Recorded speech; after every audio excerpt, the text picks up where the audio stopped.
mid-range phone sa dulo ng 2021. So kaka-release lang ng panibagong phone ng Vivo, which is the Vivo Y33s. At may kakaiba na approach ang phone na to. Hello, Salvin, ang inyong tech tips, reviews, and guides. At tingnan natin kung ano nga ba ang mo-offer sa inyo ng Vivo Y33s. Tara, try natin to.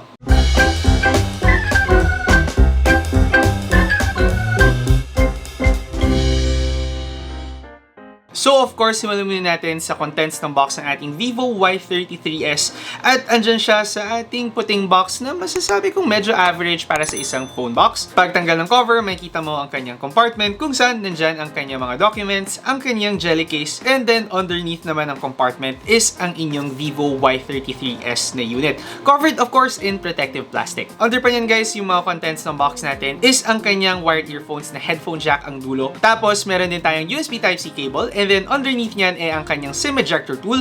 And then finally, of course, ang charger ng ating Vivo Y33s. So after nyan guys, sa box natin, wala na naman kayo ibang makukuha, pero at least kompleto naman yung laman or yung contents ng ating box. So ngayon, pwede na tayo mag-move on sa ating Vivo Y33s na unit. So for this one guys, yung unit na meron tayo is yung color na Midday Dream, na nakakatuwa kasi bagay na bagay talaga sa kanya yung pangalan niya. Medyo parang nananaginip ka nga naman dito sa color ng ating Vivo Y33s.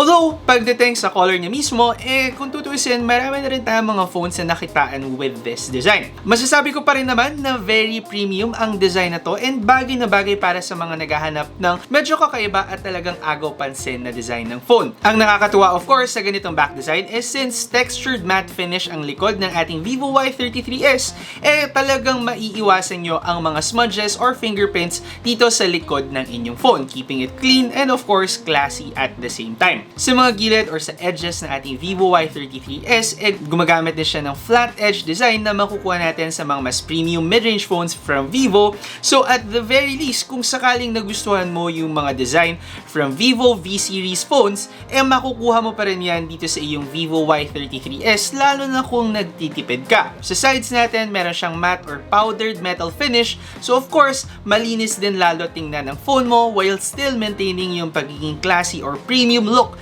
ng ating Vivo Y33s. Na nakakatuwa dahil considering yung presyo ng phone na to, alam mong hindi ka tinipid ng Vivo sa aspeto na yon. Dito naman sa right side ng ating phone, nandiyan ang kanyang mga volume buttons, ang ating lock button that also doubles as a fingerprint sensor na still very responsive naman at ayun nga, wala ka naman magiging problema kung ang mas prefer mo fingerprint unlock. Dito sa taas ng ating phone, makita ang kanyang SIM card tray and then dito sa baba naman ang kanyang speaker grills, ang kanyang USB Type-C port at saka ang kanyang headphone jack. And para sa akin, isa sa mga bagay na nakakatuwa for the Vivo Y33s for a Vivo phone at this price point, gumagamit na siya ng USB Type-C port. Before kasi ang mga review ko ng mga budget or mga budget to mid-range phones ng Vivo, gumagamit pa rin ng USB Type-C.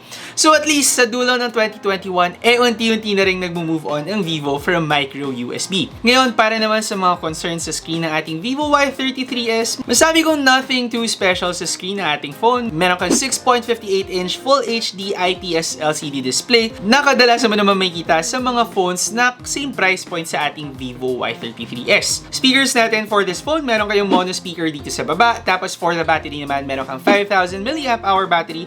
And still, masasabi kong very average naman for phones at this price point. Ngayon, dun tayo sa medyo kakaibang approach ng ating Vivo Y33s na masasabi kong actually pagdating sa mga Vivo phones, recently ganito yung tirada nila. For the Vivo Y33s, ang main selling point talaga ng phone na to ang kanyang camera setup. So for this phone guys, ang camera natin dito sa likod, meron tayong triple camera setup, isang 50 megapixel na wide angle main camera, isang 2 megapixel macro lens, tapos isang 2 megapixel depth sensor. Dito naman sa harap, meron tayong 60 megapixel front facing camera.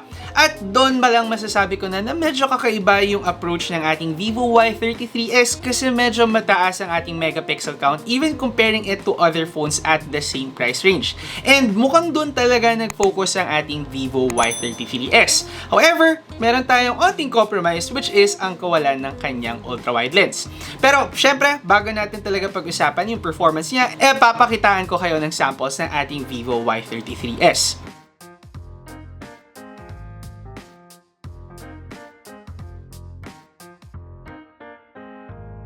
So So pagdating sa mga camera shots ng ating Vivo Y33s, makikita nyo na kagad na napakaganda ng mga photos na you can take with the main camera. Very detailed, very sharp, maganda yung colors, maganda yung dynamic range, basically lahat ng hinahanap mo sa isang camera ng premium mid-range phone. At masasabi ko na kung naghahanap ka talaga ng isang magandang camera phone under 15,000 pesos, ang Vivo Y33s ang mga main option mo dapat. Nagustuhan ko yung dynamic range nito kung saan hindi masyadong na-overexpose or underexpose yung ibang mga areas natin, and nagustuhan ko din yung color quality natin kung saan meron tayong tamang-tama na balance between saturation at saka natural colors kung saan hindi siya overly saturated and di rin naman sobrang dull ng colors na nakukuha mo, giving you basically a great camera phone. At ang mas maganda pa dito na napansin ko, kapag kumukuha ka ng photos, even in low light situations, good enough ang kanyang camera to the point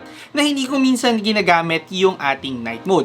Yes, of course, ma-improve ang pictures mo using the night mode, lalo na kung sobrang dilim talaga. Pero kung meron ka namang matinong light source even at night, actually, hindi mo kailangan gamitin ang night mode mo. Na surprising considering ng ating Vivo Y33s under 15,000 pesos lamang. Yun nga lang, pagdating sa camera natin, ang sa akin lang, nawala ang ating ultra-wide lens. Na isa sa mga pinaka-importanting lens para sa akin, pero kung hindi nyo naman madalas talagang gamitin ng ultra-wide lens, for sure good enough na sa inyo or more than enough na para sa inyo ang camera performance ng kanyang main camera. Yung meron sa atin is a macro lens and depth sensor na personally hindi ko masyadong ginagamit, and actually pagdating sa performance niya, hindi ko rin masyadong gusto. So sticking to the main camera lang tayo na para sa akin, more than enough na naman para sa karamihan sa atin. Ang isa pa sa main offer ng inyong Vivo Y33s ang kanyang electronic image stabilization.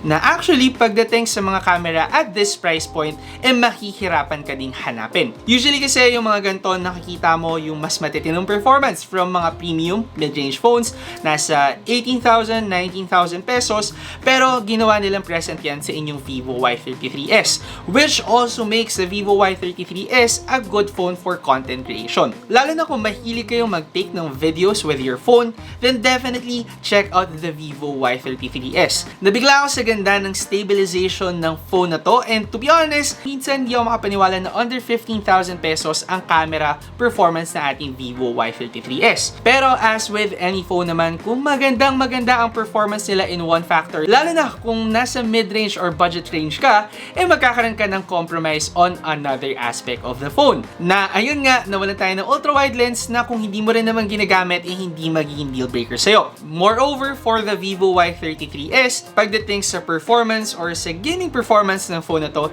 medyo hindi din talaga sila dito nag-focus. For this phone guys, nakakakuha ka ng isang MediaTek Helio G80 na chipset, meron kang 8GB of RAM and then 128GB of internal storage. And for the storage or memory ng ating phone, for sure, more than enough na yun para sa karamihan sa atin, lalo na at this budget range. Pero pagdating sa chipset natin, with a MediaTek Helio G80 na chipset, hindi ito yung best performance na makikita mo at this price point. Of course, benchmark natin ang Vivo Y33s at ito ang mga results na nakuha natin.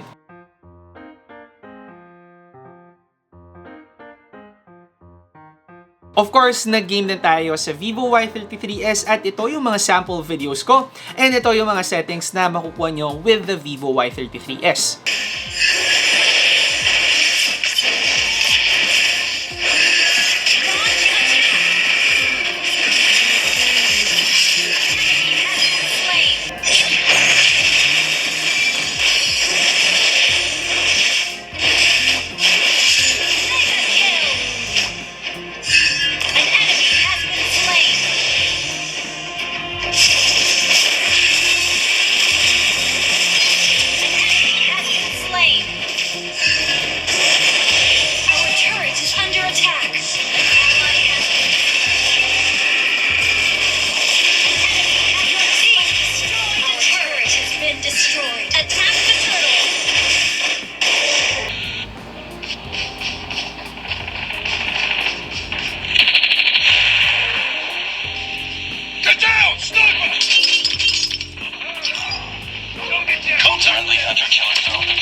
So gaming on this phone guys, masasabi ko na good enough ang yung Vivo Y33s. Baka masyado kayong na-turn off sa gaming performance ng Vivo Y33s, pero masasabi kong good enough pa rin yun para sa karamihan sa atin, especially if you're after casual gaming lang.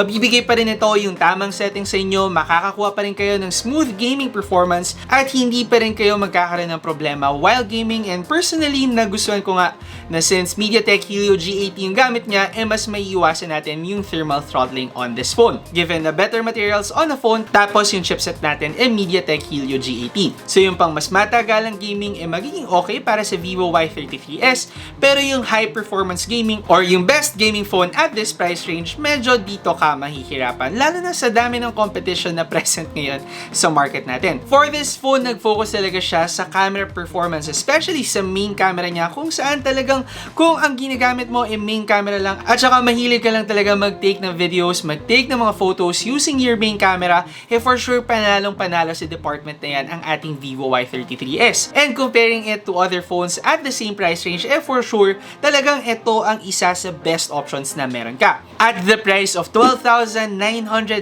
pesos, for sure palaban ang camera performance ng iyong Vivo Y33s at hindi ka madidisappoint sa mga photos at sa mga videos na iti-take mo with this phone. Provided nga lang of course na okay ka doon sa mga compromise na you get along with this phone. Kung saan nakukuha mo yung best or one of the best camera performances sa phone na again nga 12,999 pesos, pero ayun nga pagdating sa gaming hindi siya yung best phone talaga. Although kung casual gaming lang din naman talaga ang hanap mo, for sure good enough pa rin talaga ang gaming performance ng Vivo Y33s para sa'yo. Kung ikaw ay naghahanap lang talaga ng phone na gusto mo yung great camera performance, yung talagang umaabot ng 17,000 pesos, even yung video performance natin, and hindi ka talaga masyadong naghahanap ng high refresh rate o kaya high gaming performance kasi hindi ka rin naman talaga masyadong naglalaro sa phone mo, for sure ito ang magiging phone na perfect para sa'yo.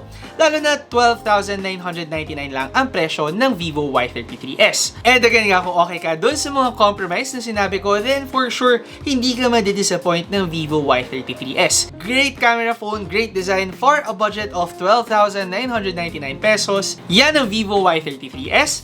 Anyway, yun na ang masasabi ko para sa phone na to. Kung sakaling meron kayong mga questions, suggestions, o kaya negative reactions para sa aking video, comment nyo lang yan down below. At kung gusto mo pang mapanood ang aking mga review videos, of course, mag-subscribe by clicking the subscribe button down below at i-hit nyo ang bell icon para ma-update kayo whenever I post videos. Again, ako si Alvin, ang inyong tech guide to give you tech tips, reviews, and guides. See you next time. Ingat!